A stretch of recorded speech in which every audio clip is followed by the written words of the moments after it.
Hello అండి, అందరికీ నమస్తే. ఎలా ఉన్నారు అందరూ? ఈరోజు మనం బ్యాచిలర్స్ అయినా ఎవరైనా ఈజీగా ప్రిపేర్ చేసే పొటాటో ఫ్రై ఎలా ప్రిపేర్ చేసుకోవాలో చూద్దాం. దీనికోసం నేను ఎక్కువగానే తీసుకున్నానండి పొటాటో. ఈ పొటాటోకి మా ఇంట్లో ఫ్యాన్సే ఉన్నారు. నేను దానికోసం పొటాటోని తొక్కు తీసుకొని చిన్న చిన్న ముక్కలుగా మీకు చూపిస్తున్నట్టుగా కట్ చేసుకొని సాల్ట్ వాటర్లో వేసుకొని పక్కన పెట్టుకోండి.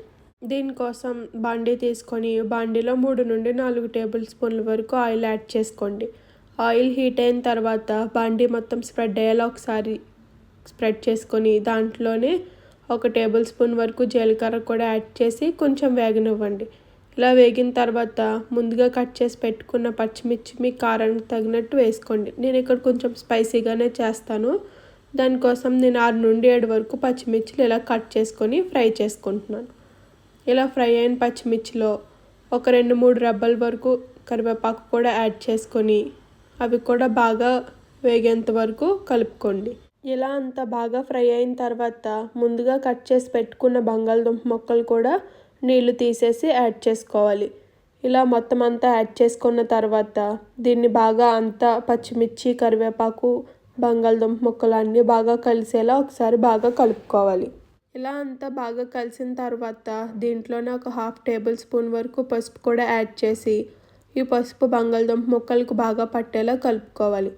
ఇలా బాగా కలుపుకున్న తర్వాత స్టవ్ను సిమ్లోకి అడ్జస్ట్ చేసుకుని దీనిపైన మూత పెట్టి బంగాళదుంపలు మెత్తగా ఉడికేంత వరకు మగ్గించుకోవాలి.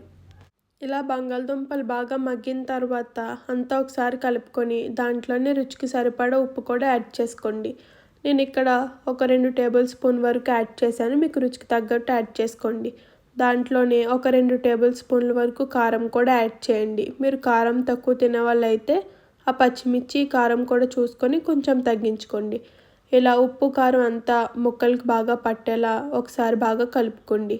ఇలా కలిసిన తర్వాత స్టవ్ సిమ్లోనే ఉంచి ఒక 2 నిమిషాలు మూత పెట్టండి. ఇలా మూత పెట్టడం వల్ల కారం పచ్చివాసన అనేది పోతుంది. ఇలా ఒక 2 నిమిషాలు ఉడికించిన తర్వాత కొత్తిమీరతో గార్నిష్ చేసుకోవడమేనండి. ఎంతో ఈజీగా అండ్ టేస్టీగా బ్యాచిలర్స్ కూడా ఈజీగా ప్రిపేర్ చేసుకునే పొటాటో ఫ్రై రెసిపీ రెడీ అయిపోయింది. టైం లేనప్పుడు కూడా మీరు ఈజీగా పిల్లలకు క్యారేజీ బాక్స్లోకి ప్రిపేర్ చేసేయచ్చు. థ్యాంక్ యూ అండి. Thank you for watching and subscribe to my channel.